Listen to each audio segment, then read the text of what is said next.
Joining us this morning is Representative Chris Turner of Arlington, the Democratic Caucus Chair. Thanks so much for being with us. It's great to be with you both. Thanks for having me. With Republicans in control and really getting a lot of their agenda passed, have Democrats been able to get some of their priorities through?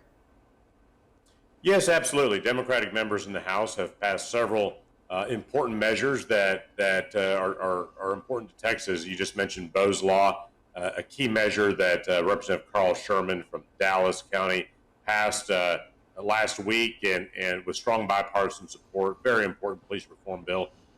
Additionally, Democratic members have passed a number of criminal justice and policing reform measures, measures designed to combat sexual harassment, and measures to increase access to health care in Texas, and a lot of other things as well. But those are some of the key Democratic priorities that have moved forward, even though Republicans are in control of the legislature. Representative, given what Julie just said about the Republican agenda and all the bills, some would argue red meat bills that they were able to pass, was this a frustrating session for Democrats? Well, Grummer, it's been very frustrating at times, yes. We have a lot of challenges in Texas, as your viewers well know. We've just suffered through a terrible pandemic over the last 14 months. We lead the nation in the number of uninsured residents, with more than 5 million Texans without any access to health care. We suffered a catastrophic failure of our electric grid just 3 months ago during the winter storm. And so what have you seen Republicans do? Well, they've wasted time focusing on red meat, divisive issues like a near total ban on abortion, a constitutional health care that is guaranteed to be tied up in courts for years and years. They have passed a permitless carry bill through the House that says that no one has to have training or license to carry a handgun, concealed or in the open. They have passed vote suppression bills designed to make it harder for people to vote, specifically in the minority communities in Texas. And they've tried to rewrite Texas school kids' social studies curriculum this week in the House by passing a so-called ban on critical race theory. So, the Republicans have wasted a lot of time this session on these type of misplaced priorities. And it's the people of Texas ultimately whose priorities are not being addressed as a result of that. So that's been very frustrating. Just one quick note on that issue, though, Representative. I will point out that the litany of legislation you just reeled off, Republican primary voters want that. And lawmakers are responding, in a sense, to what their core voters, their conservative voters want.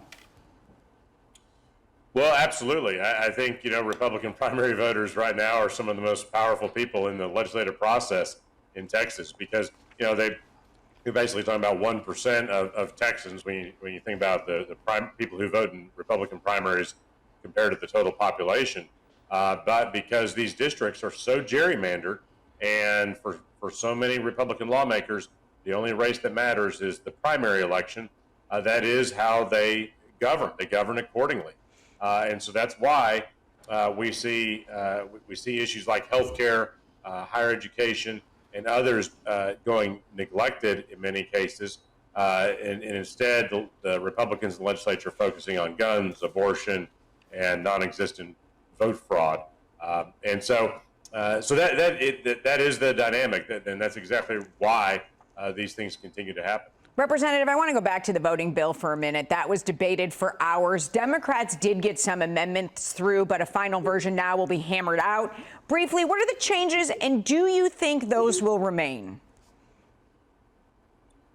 Sure. Well, the House bill was different from the version the Senate passed, but it's still very problematic. It limits the ability of elections administrators to publicize vote by mail options for people who are eligible to vote by mail under current Texas law. And it expands the powers of poll watchers. And we've seen Republicans use partisan poll watchers in an effort to, at times, intimidate, harass voters or election officials and disrupt the process. So we remain very opposed to that legislation. We were able to add in some safeguards in the House version, decrease some of the criminal penalties from felonies to misdemeanors and that type of thing. So those are good changes. But look, we made a very bad bill marginally less bad. Still a very bad bill, and ultimately I hope that it dies. But as you say, it's going to a House Senate Conference Committee at some point here soon, and we'll see what the final version looks like. Representative, early on, the session was defined by the aftermath of the winter storm and the need to bolster the state's power grid. Are you satisfied that that is happening? I think, Drummer, there's been some steps taken in that direction, but I'm not satisfied that we've done all we can do.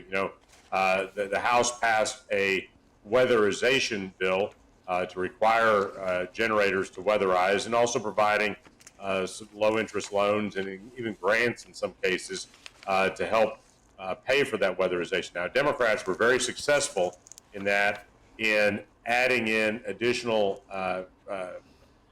provisions to help consumers, to help residents who have borne the brunt of this, because we don't think that all the resources to help respond to this crisis should be going to business. Some of it should be going to residents as well and benefiting residents directly.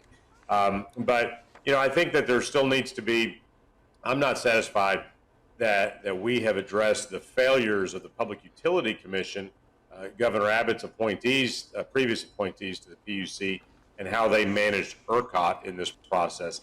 And that's what we have to see. I think we're going to revisit this issue again before the session is over, and we'll want to see what that looks like in terms of governance of our grid over the next 2 weeks before we can know if the legislature truly addressed this in a meaningful way. Representative, in the short time we have left, we saw a lot of bills die on Thursday, although some legislation, of course, can reappear attached to another bill. What do you think is really the biggest loss for Texans that the House just didn't get to? Well, by far the biggest loss of the session has been that once again, so far, and it doesn't seem likely it'll happen, is that Texas Republicans have refused to expand Medicaid under the Affordable Care Act. We had the opportunity to do this when we debated the budget in the House a few weeks ago, and with one exception, we had one Republican crossover. Medicaid expansion failed on a party line vote. And frankly, it wasn't even Medicaid expansion. It was the ability for the governor to enter into an agreement with the federal government to expand access to health care in a way that Texas designed and make it a very Texas-specific plan, but one that would maximize coverage for uninsured Texans.